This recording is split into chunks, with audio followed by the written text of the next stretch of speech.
All right, hello everybody, and welcome to episode 2 of Evolution for Creationists. Today we are going to talk about evolutionary theory since Charles Darwin. So just like last time, if you have any problems, or if you see any problems on the tech side, just let me know in the chat.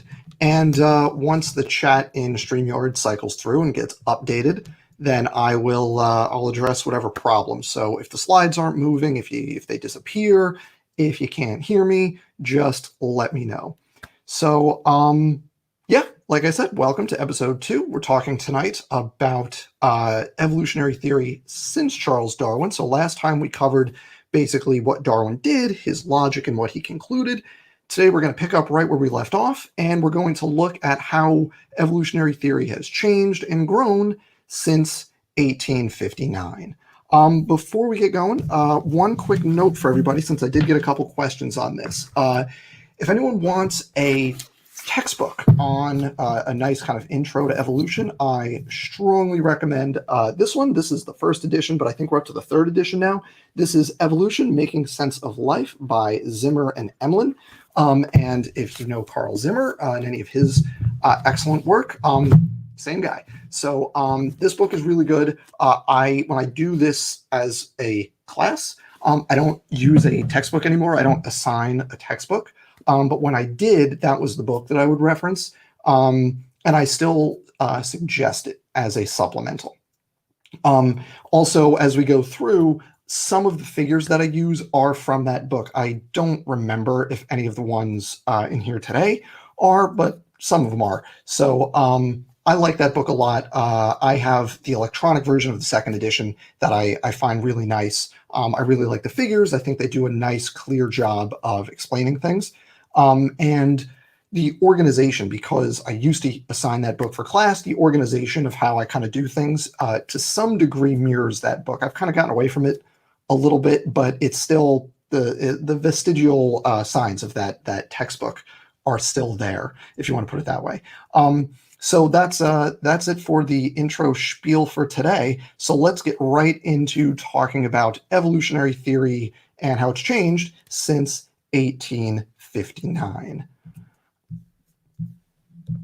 There we go. There we go. Okay, so like last time, if you weren't here last time at the beginning, I mentioned how every class I start with outcomes. These are verbs. These are things that I want students to be able to do. And if I'm like giving a test, I'm going to test you on the outcomes. And I'm going to do this series the same way. I'm not going to test you, obviously. But the outcomes for today, the things I want you to be able to do today, are sequence the developments in evolutionary theory from the publication of Origin of Species leading up to modern day, and compare and contrast the different developments. So you should be able to tell me the difference between, for example, the modern synthesis of evolution and, like, right now, what kind of the ins and outs of evolutionary theory are, what the components are. Okay, so those are today's outcomes. This is what I want you to be able to do by the end of our little broadcast today. Which, by the way, if you've noticed, change of scenery, we're broadcasting from the basement now instead of the attic. So different background. So here's a figure that I don't particularly like, but it is kind of a nice overview. It's very comprehensive, although it is missing a couple things that annoy me. But it's pretty comprehensive in terms of the developments of, broadly speaking, natural science, which is the field that kind of became biology since the 1700s. So you have things like fossils and comparative anatomy way back in the day. And then going forward, you can see things on here. Some of the stuff we've talked about, things like natural selection, you can see right dead center. We talked about that last time.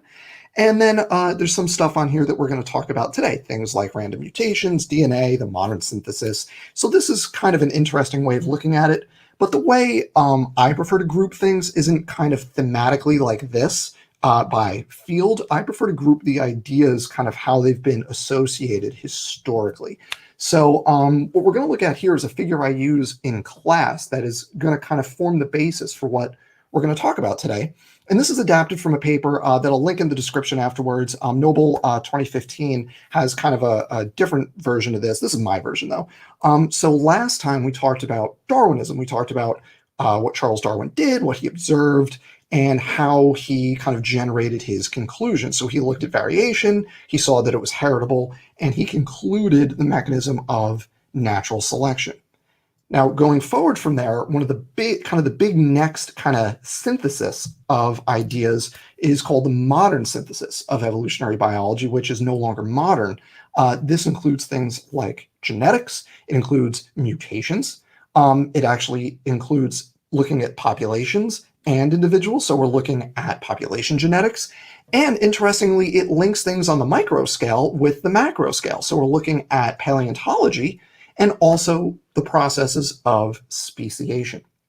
And so we're going to talk about kind of the ideas that led to this and who kind of the people were behind the modern synthesis. And then we're going to go forward from there into what I call the integrated synthesis of evolutionary biology. This is where the theory of evolution sits right now. So this involves a bunch of stuff that wasn't around when they came up with the modern synthesis. So this is going to be things like neutral theory, which is really important. Evo-devo, that's evolutionary developmental biology. Plasticity, that's how the same genotype can get you different phenotypes based on the environment. There's also genomics. Multi-level selection is something really interesting. We'll just touch on it a little bit today.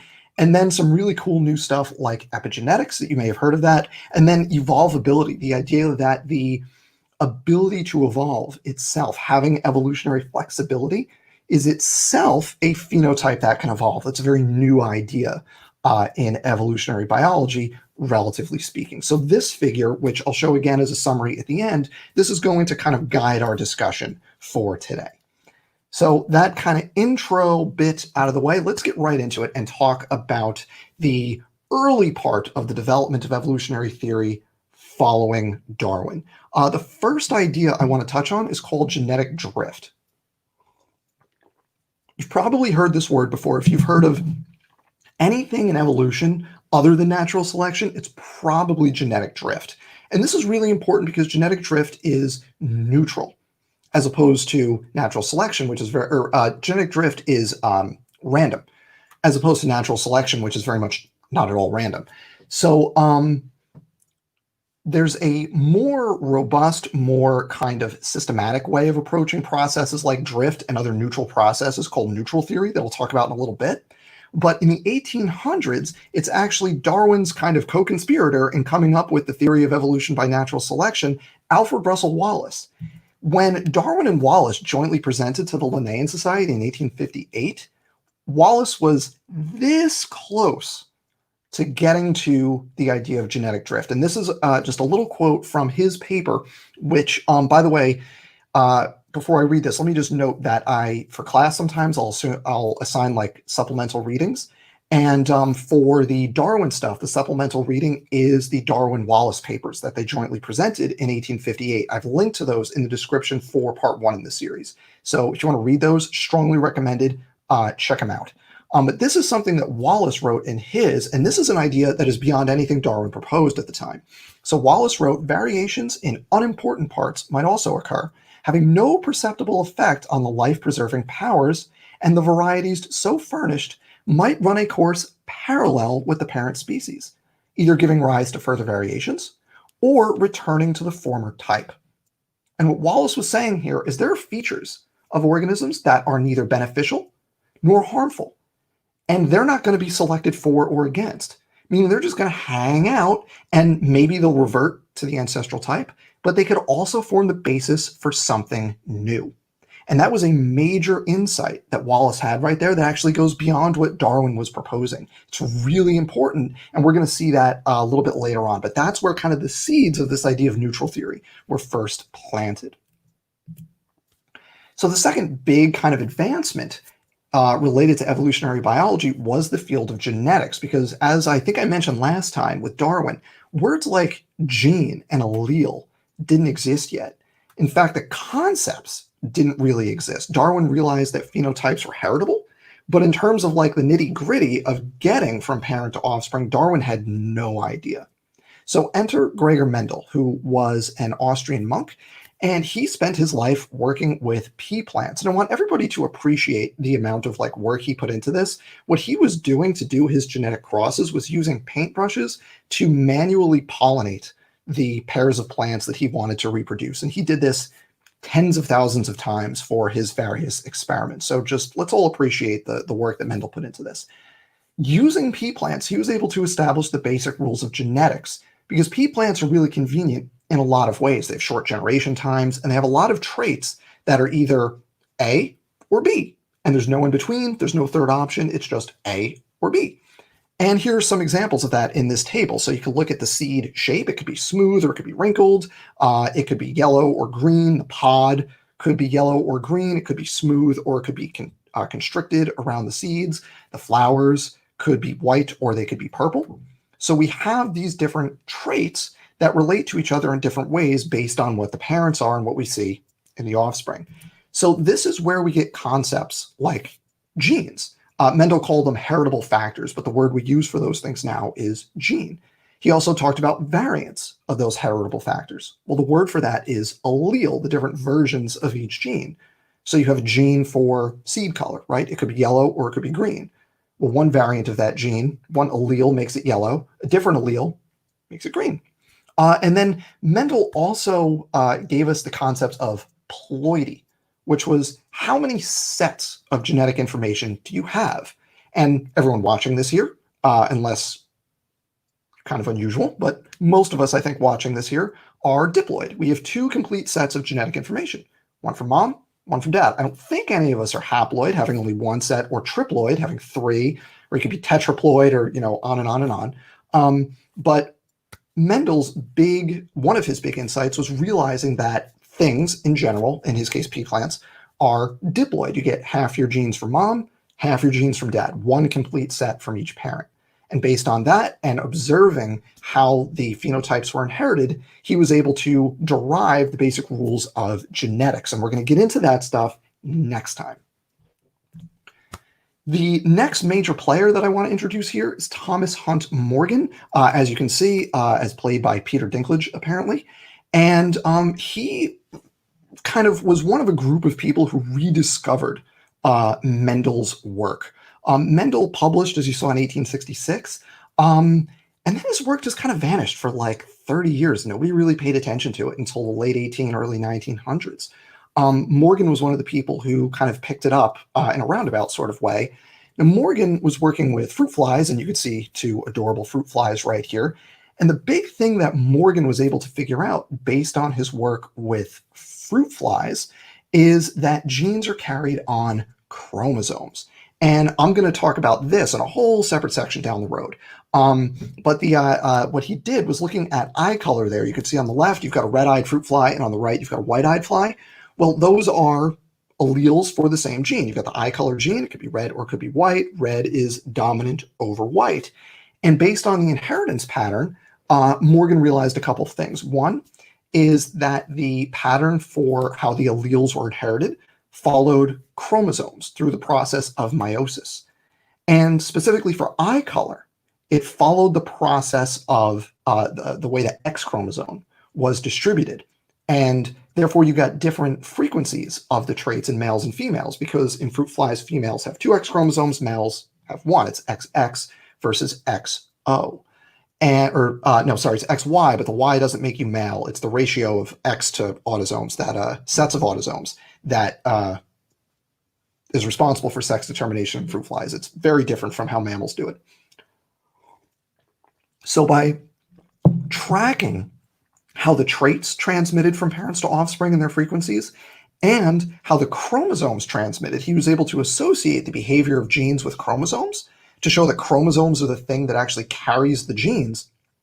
And then in doing so showed, for example, that you could have different inheritance patterns beyond the very simple dominant recessive patterns that Mendel found. So for example, with eye color, Morgan documented X linkage and how that's different from the autosomal traits, the traits that are not on the sex chromosomes.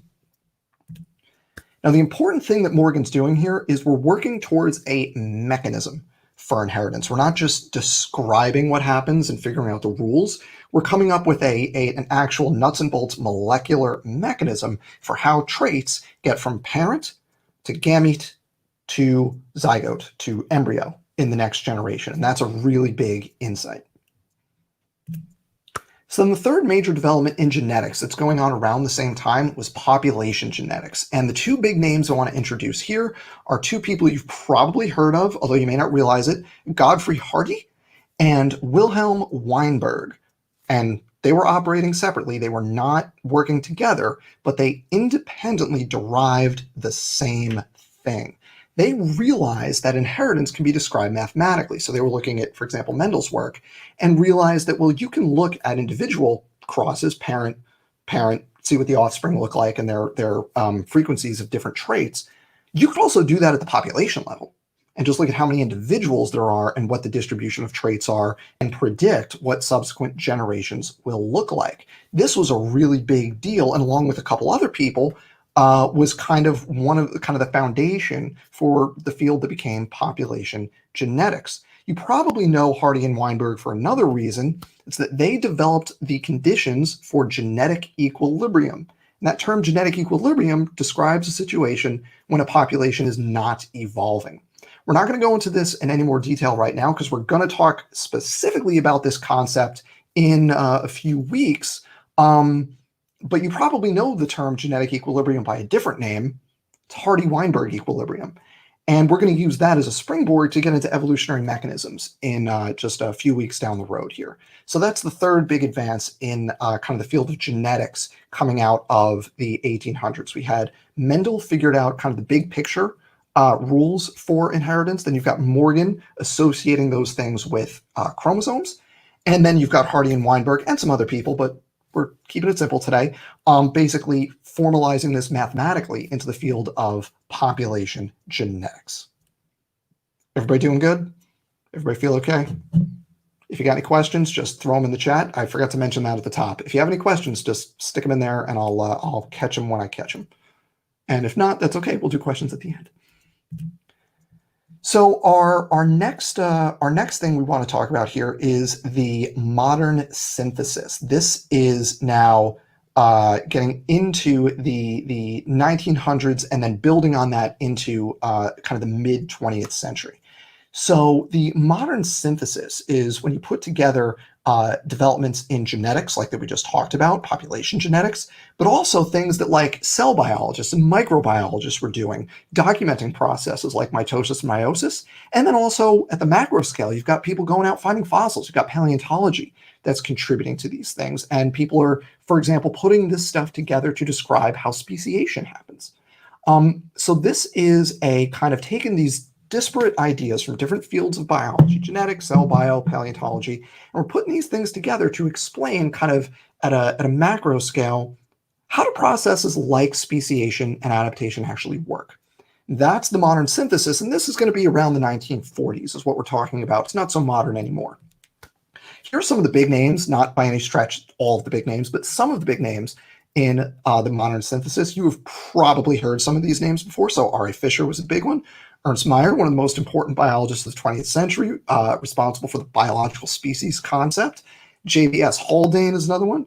Theodosius Dobzhansky, who worked way through the 20th century and in the 1970s very famously wrote in a piece on evolution education that nothing in biology makes sense except in the light of evolution. And then Julian Huxley, who literally wrote the book on the modern synthesis called Evolution, the Modern Synthesis. And if you want to track down that book, that would be a nice summary of kind of what we're talking about here when we're putting together all these different things like cell bio and genetics and population genetics and adaptation and speciation and putting all those things together into a coherent picture. That's the modern synthesis. We also have a bunch of advances with DNA in the mid 20th century. So getting into like the 1950s up into the present, yes, hit like. I don't see how many likes there are right now, but however many of you are here, hit like if you like this. If not, throw a tomato. So I'm going to just take a few minutes and talk about some of the major experiments that kind of showed what DNA is and how it works. And we're going to start with possibly my favorite experiment of all time, Hershey and Chase, which was published in 1952. So this was the end of a series of experiments that finally demonstrated that DNA is the thing that is responsible for heredity. Since Thomas Morgan's work, there had been a controversy because chromosomes were made of proteins and DNA, and there was a question of which of those was actually doing the transmitting for genetic information. And most people at the time came down on the side of proteins because proteins are way more complex than DNA. How are you supposed to transmit all that information with only 4 monomers? Proteins get 20 monomers. That's how you're going to have to do it. Well, there's a series of experiments. There was Griffith in 1928. There was Avery, McCarty, and McLeod in the 1940s. I think they published in 1944, but don't quote me on that. That work basically showed that it had to be DNA, but still people weren't buying it. Hershey and Chase came up with a beautiful way to test this using bacteriophages, which you can see a colorized electron micrograph of a bacteriophage right here. Bacteriophages are great for this question because they only have 2 components. They got a protein shell and they got DNA on the inside. And what Hershey and Chase did is they made 2 different populations, one of which was grown in radioactive sulfur. Proteins contain sulfur, but DNA does not. And the other population was grown in radioactive phosphorus. DNA contains phosphorus because it's got phosphate groups, but proteins, no phosphorus. So in one population, the proteins are radiolabeled. In the other population, the DNA is radiolabeled. And then they had them infect bacteria. And after they allowed them to infect bacteria, they knew that the phages basically put into the bacteria their genes. But part of the phage stayed outside. So they gave them time to infect and then basically put them in a blender and separated the viruses from the now infected bacteria. And for their different populations, they tested where is the radioactivity. For the sulfur-labeled population, the radioactivity stayed with the now empty viruses outside the cell. For the phosphorus-labeled population, the radioactivity was inside the infected cells, indicating that DNA was the thing that was transmitted to those host cells, proving once and for all that DNA is the molecule that is responsible for heredity. I love that experiment. It's absolutely beautiful. It's one of my favorite experiments of all time. Following that, in 1953, you had Watson and Crick, and of course Rosalind Franklin were responsible for figuring out the structure of DNA. Without getting into the nitty-gritty here, we have this very famous X-ray photograph. This is possibly the most important photograph of all time. This is Franklin's X-ray crystal photograph of the molecule of DNA. And let me just make this a little bit easier to interpret from anybody. That's what you're looking at right there. Okay, that's the double helix that you're looking at. So that's the picture, but this is what you're actually seeing, the 2 strands with the bases in the middle. Okay, that's what that is. This picture is so important because it tells you almost everything you need to know about the molecule. It tells you that it's a double helix with the bases on the inside. It tells you the diameter of the helix. It tells you the distance per twist. It tells you the number of bases per twist, and it tells you the distance between each pair of bases. Right there, there's your model of DNA. If you can interpret this picture, you can build a DNA model. So that's why that's super important. And then we have Meselson and Stahl in 1958. This is another really beautiful experiment. This is where they figured out how DNA replicates.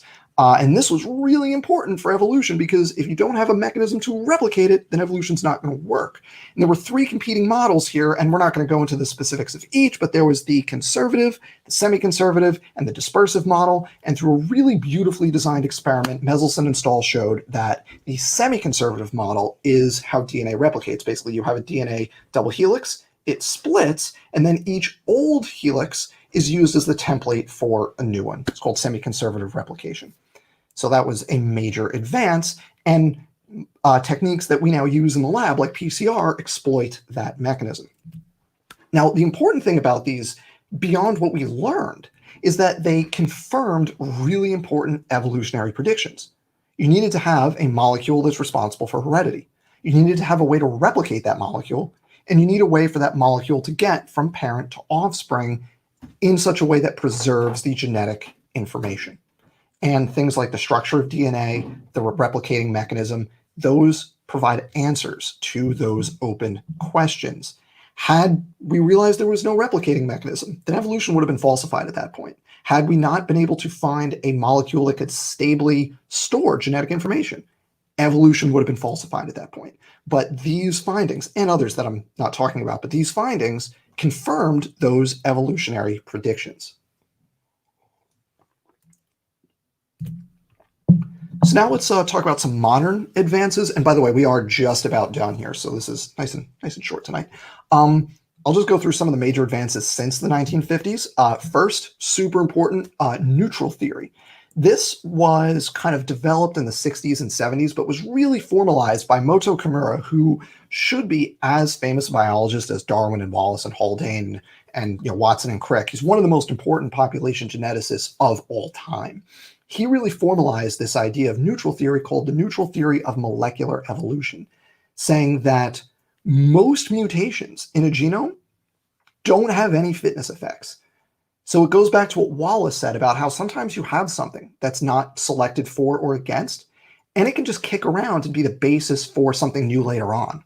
This is the molecular version of that idea, saying most variation in the genome doesn't have an effect on your ability to reproduce, good or bad, which means it just hangs out and it provides the fodder for novelty. And down the road, I will talk about like how you generate new traits. But for today, I just want to shout out to Kimura and neutral theory.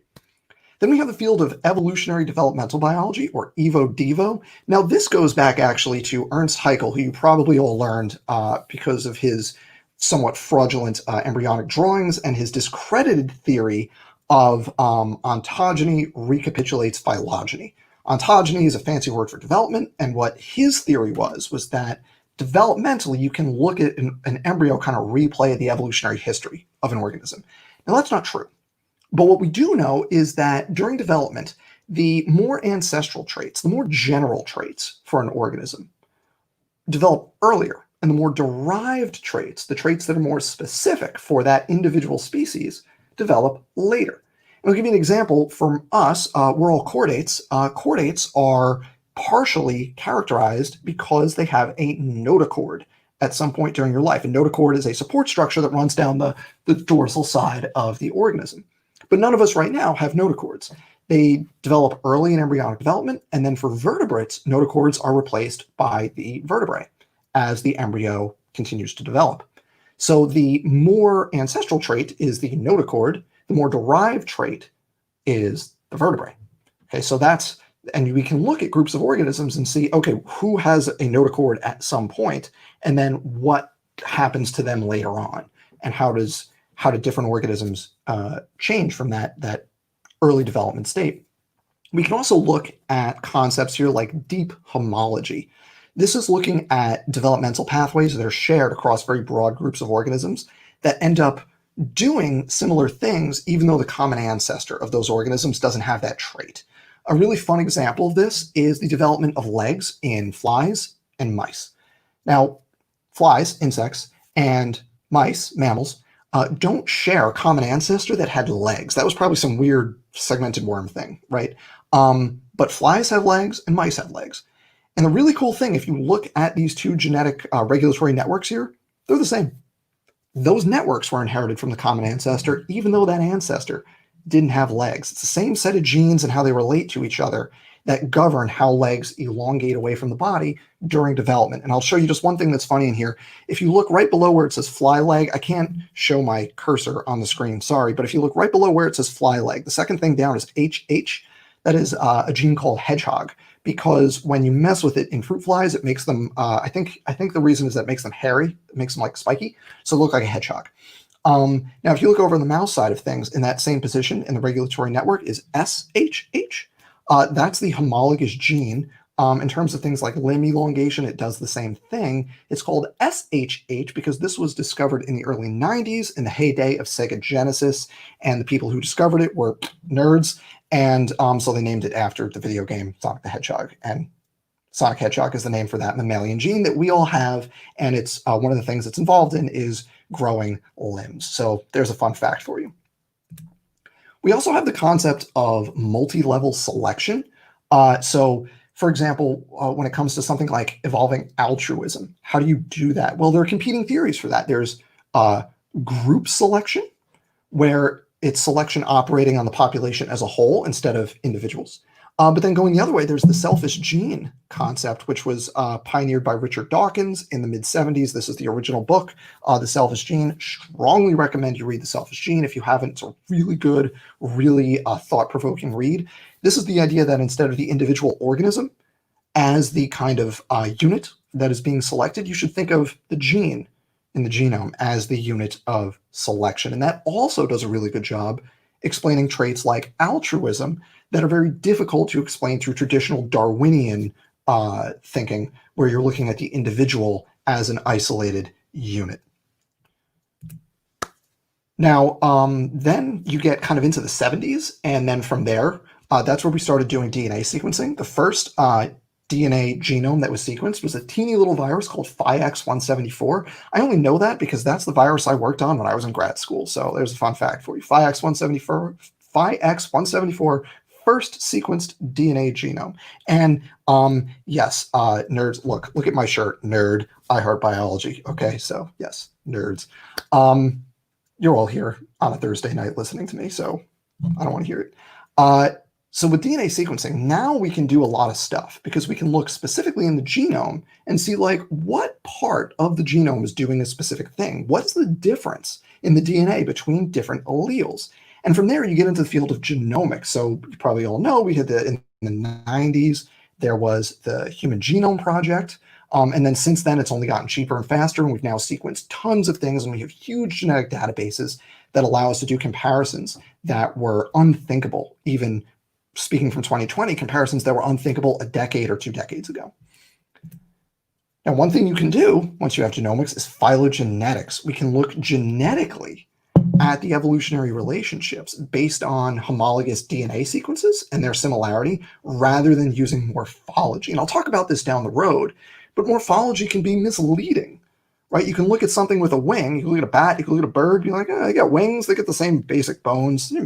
Birds are missing some fingers. Bats have really long, bats fly like this, they have really long fingers. Birds fly like with their arms, they don't really, the fingers are mostly gone. But the most of the bones and the muscles are pretty similar. So you might look at that and go, aha, they share a common ancestor with a wing. But genetically, that doesn't work. The birds group over with the reptiles. The bats are, of course, mammals. They're separate. So being able to do the phylogenetic analysis using genome sequences is critical to advancing our understanding of evolutionary relationships. And then finally, the last thing I'll mention here is just epigenetics, which is heritable changes to the kind of biochemical modifications to DNA rather than the sequence itself. And we'll talk about that down the road. It's super cool. It is an additional evolutionary mechanism and an additional mechanism of inheritance in addition to just the DNA sequence itself. So that's really fun and interesting. And that's a relatively recent thing. And there's some stuff here like plasticity that I'm not going to talk about right now, but I will get into down the road. So let me just briefly summarize what we just covered, and then I'll take a few questions and we'll be good. So last time we talked about Darwin and Darwinism, right? The observation that there's variation, that it is heritable, it's inherited from generation to generation, and there's natural selection operating on populations. Now, we had a bunch of developments in the 18 and 1900s, things like genetics and population genetics and some kind of cell bio stuff, and also some macro stuff like paleontology. And that led us to the modern synthesis, which was around the 1940s. So this is where we're incorporating into Darwinism, we're incorporating things like genetics and mutation, population genetics, speciation, and paleontology. So we're not rejecting Darwinism. We're not saying Darwinism is wrong. We're saying Darwinism is incomplete. We're building on top of that. But that only gets you to like the 1950s. There's been a lot of work since then, and we need to build on the modern synthesis. So I call this the integrated synthesis. And again, I get this from Noble 2015. I'll put a link to that paper down in the description. This is where over the course of kind of the second half of the 20th century, you get things like neutral theory, you get evolutionary developmental biology, the concept of plasticity, DNA sequencing and genomics, controversies about multi-level selection. If you ever want to start a fight, ask about group selection to a group of biologists, particularly ecologists.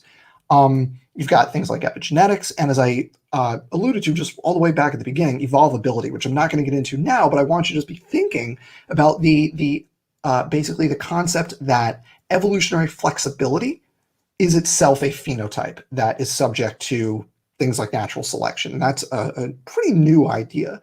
It's a really interesting kind of field of investigation. So that is where we're going to leave it for tonight. What we're going to do next time is get into genetics. And I haven't planned this out all the way, but this is basically going to be at least a three-part series on genetics. We're going to do Mendel next time. We're going to look at just the basic rules and how Mendel figured it out. Then we're going to look at Thomas Morgan and how he figured out stuff with chromosomes.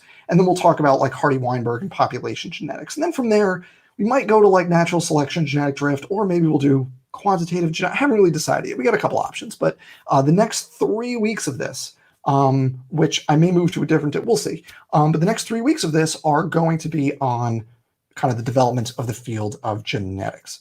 So that's it for this installment of Evolution for Creationists. I want to thank all of you for watching. If you haven't liked this, please like it and, subscribe and share and whatnot. And at this point, if anybody has any questions, I will take some questions for a few minutes, and we'll see what people have. Thanks, everybody. We'll go back to the summary. So if anyone, jog your memory if you had anything you wanted to ask. All right, let's see what we got here. Okay, I see. Why do some people say that epigenetics cannot evolve? That is, put this up on screen. Yeah, that is a really good question. And my honest answer is I do not understand the argument from creationists that epigenetics is a problem for evolution. Epigenetics is an evolutionary mechanism where basically what you're doing is you're inheriting gene expression profiles based on things like methylation patterns. And it could be something like, for example, there's a hypothesis called there's kind of three related ideas, and this is way beyond what we talked about today, but there's the thrifty genotype, the thrifty phenotype, and the thrifty epigenotype. And these are ideas that, like, for example, the fetal environment is going to affect phenotypes as an adult. So like if you're in a calorie restricted environment during embryonic development, and that's going to lead to a profile of gene expression metabolically that's going to be very stingy in terms of using available calories. It's going to very readily store excess calories, and then be very stingy about using them as kind of a reserve. And the opposite is also true. And that's just an evolutionary mechanism. It's heritable. It leads to phenotypes. And creationists will say, well, it's planning, it's forward thinking. I don't know. I honestly don't understand the anti-evolution argument involving epigenetics. So if anyone would like to explain it in the comments or anything, by all means, go for it, because I genuinely don't understand it. Also, from the Dapper Dinosaur. Thank you, Dapper. I appreciate your questions. This is, what's the difference between functionality and biochemical activity in terms of the ENCODE project? I think you were just trying to be provocative and get me to say things that people are going to be angry about. But the answer is that lots of things have biochemical activity in the genome that aren't doing anything. So like mostly degraded retrotransposons can still have some residual transcription activity. And then the RNA, and you can measure the level of that activity and the lifetime of those RNA transcripts, and it'll be very low levels of transcription, and it breaks down really fast. So like it's not doing anything. And you can do that for a lot of the genome, and that's different from functionality, where it's actually been selected to do a thing. And for that kind of stuff, you expect to see things like evolutionary conservation, you expect to see high levels of activity and expression, and you expect to see a fitness cost if it is changed. So that's the big difference there. And there's a 2014 paper from ENCODE. If you look at my ENCODE video from a couple weeks ago, there's a 2014 paper that does a good job of kind of parsing out those differences. What is this? Why should I take sober and group selection theory seriously? Group selection is a fun way to start a fight among biologists. Evolutionary biologists and ecologists I've witnessed like yelling arguments about this. I particularly don't find group selection persuasive. So the answer is I don't necessarily think you should. I think you should seriously consider the idea. But I think so for anyone, basically the idea with group selection is how would a trait like altruism evolve? If I make an alarm call to tell everyone around me that there's a predator coming, I'm now more likely to get eaten. So the idea of like how is that trait going to be selected for if it's expression, if there's genes that promote that behavior, how is that going to become more common over time if it leads to premature death? And one of the proposed explanations for this is group selection. The idea that, well, selection is operating for the whole group, not the individual. And that paradigm kind of works. So like, for example, if everyone has that allele, right, then one individual, makes the alarm call, but everybody else benefits and that allele propagates. But you have to get to a point where so many people have that allele. How did it appear in the first place? I think the selfish gene model does a better job of explaining this, and we're not going to get into the details right now. But that's where I come down on that. I really like the selfish gene framework rather than the group selection framework. Are viruses alive? Everyone's just trying to start fights here. This is good. I like it. Are viruses alive? The answer is it doesn't matter. Goodness, I should pull up my slides on things that are alive or not, but it's already been, we're running a little bit long here. All right, I'll do it. Just give me a second, everybody. Just give me 1 second. Hang on. I'm gonna end the screen share and then I'll give you an answer for this. Just give me a second. Or I'll give you my answer, which is not the answer, but it's an answer. Okay, hang on 1 second here. Sorry. Just got to pull up. This is fun. So this is fun. While I'm pulling this up, I will tell you that I think the question is the wrong question because I think alive versus not, I don't think you can draw a line readily. So I'm just pulling up some slides briefly that I use in class for this specific question when I talk about abiogenesis because it is fun. So here is what we're going to do. I'm going to bring this over here. We're going to so I'm going to show you some pictures. And I'll describe some organisms, and you're going to tell me if they're alive or not. And the idea is there is no right answer because that's the fun part. So let's see. That didn't go into a window. Sorry, everybody. This is oh, go away, PowerPoint. There we go. Sorry, 1 second. Just have to set this up so I can see things. All right, here we go. We'll do it in a window. That's fine. Okay.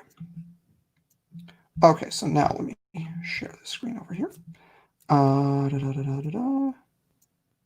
Let's get a screen share going. No, we're gonna need to stop that. Here we go. Sorry, everybody. I know this is like, hang on. Pulling up the screen share. Give me the options for screen sharing. Okay, give me 1 second here. Why won't it let me do this? Yes, I would like to share a screen, but it's not letting me share the screen, and I don't know why. Well, okay. For whatever reason, am unable to share the screen right now. I really want this to work, though, but it's not letting me. I don't know why. But anyway, okay. So the reason viruses and alive is not really a great question is that you get a big continuum of biological activity. So, for example, you have viruses that are bigger, have more genes, and do more stuff biochemically than the smallest, least complex cells. Those cells are mostly going to be intra or extracellular parasites of other prokaryotic cells. Those are really tiny and really stripped down in terms of their genome. The biggest viruses, oh, hang on, here we go. Do this. There it is. Here you go. Okay. Bacteriophage, alive or not alive? You probably learned in high school, not alive. But it's not that simple. Here are some cells called nanoarchaeota. These are ectoparasites that are living attached to the outside of that big cell, which is another archaeal cell.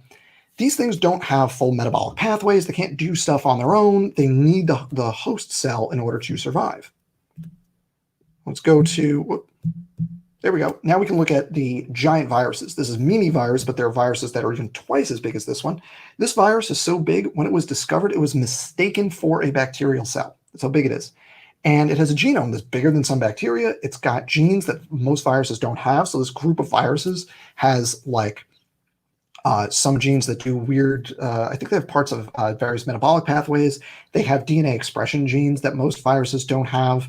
They don't make ribosomes, but they do more of the DNA expression, the gene expression stuff than any other group of viruses, these giant viruses. Now, if you're going to consider those cells alive, those nanoarchaeal cells, you have to consider the giant viruses alive because they just are bigger, more complex, do more stuff in terms of being biological entities. And if you're going to consider the big viruses alive, then why not the little viruses? They basically do the same thing. It's just how much do they do versus what the host cell does. You get into a slippery slope situation where there's overlap between the categories, and drawing the line at mixed ribosomes is completely arbitrary. So I don't think there's a good answer to viruses alive or not. I think it's a continuum, and it's better to approach things in terms of a gradient of biochemical activity. Thank you for that question. That's a fun one. Dapper again. Let's see what we got here. Can X be dominant over Y? Well, Y is dominant over Z, and X is dominant. Oh, and I'm assuming that was Z is dominant over like a round robin kind of situation. I don't know of any situations like that. But it wouldn't surprise, like a rocks, paper, scissors dominant recessive situation. I don't know of any. I don't know of any examples of that, but I wouldn't rule it out, because never rule anything out in biology, because biology is weird and that's why it's fun. When am I going to do video on abiogenesis? Not my specialty. Eventually, I'm actually going to do one of these on abiogenesis. The slides I'm showing you right now are from when I do a class on abiogenesis. I'm going to streamline that and do one of these eventually on that. Are you? Whoa, it just jumped. Hang on. I am. Are you at school? Yes. Sorry, you missed the beginning. I relocated to the basement. I was broadcasting from my attic and now broadcasting from my basement. Let's see. I think, what are your problems with extended evolution? See, you're trying to get people mad at me, all of you.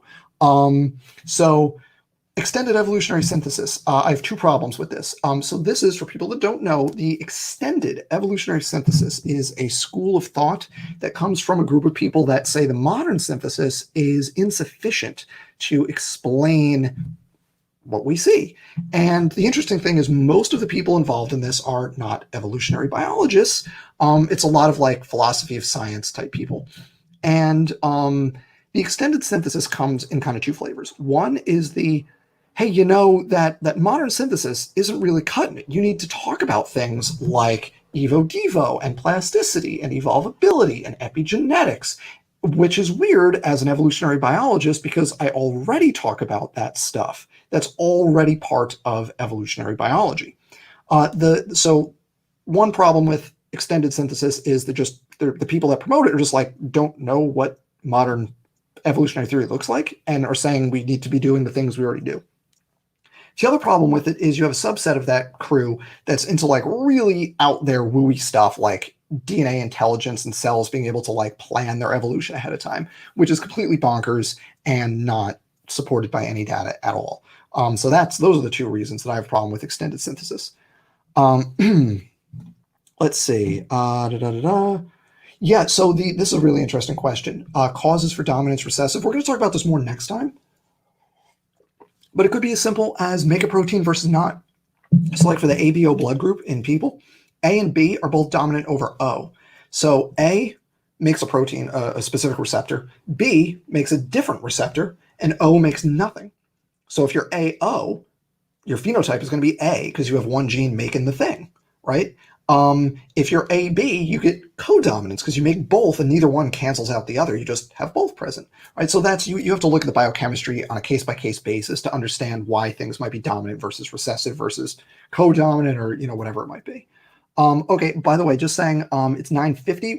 At 9:55, we're gonna call this. So we don't want to go too long. But that's where we're at. So just so everybody knows. How unlikely is it that a breeding community would share the same degenerative characteristics in fossil finds. Oh, the Floresiensis thing? Yeah, so, okay, I'm not an expert in this. I do not know about, like, I don't know about the different ways. If you showed me a bunch of hominin fossils, I could not tell you what species they were, with a very few exceptions. But I will say I did read one of the papers in the ongoing kerfluffle about this. And what I understand it is that you can tell things apart, like, for example, microcephaly versus a child versus an adult of a different species that is just small as an adult, right? So you could have like adult of one species, child of the same species, microcephaly in that same species, and then adult of a different, smaller species. There's ways to tell all those things apart. They all have specific features that are absent in the other ones. Right, so that's what's going on there. What you see with these supposedly degenerated Homo sapiens, things like Floresiensis and all the others, is some of them definitely have pathologies, but many of them don't. And it's not like, and like we can tell, we can absolutely tell. Neonatal gorilla are cuter than neonatal Homo. Okay, hang on. Gorillas cuter than so newborn gorillas cuter than newborn Homo sapiens. As someone with a very small Homo sapiens, I have to say false. I mean, at the very least, mine personally. I can't speak universally, but in my now 2 experiences. Let's see, Ian. Thank you for being here. Enjoy. I don't see, but of course I'm behind from what YouTube is. I don't see any more questions. So,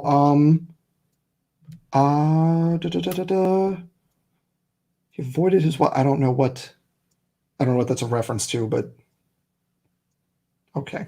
So I think that's a good, everybody. Thank you for all those really fun well, I get 3 minutes if you want to ask another question. I get 3 minutes. What do I have over here?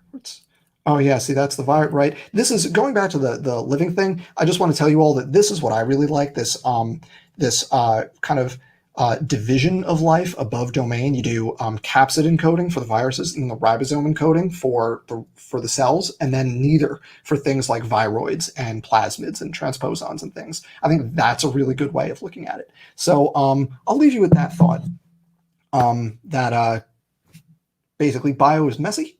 There are no solid lines. It's always gradients, whether it's living, non-living, or whatever. So next time, everybody, remember, we're going to talk about genetics. I'm super excited. It's going to be super fun. So thank you all. I appreciate you all being here. Please like, subscribe, share, whatever. Have a great night, everybody.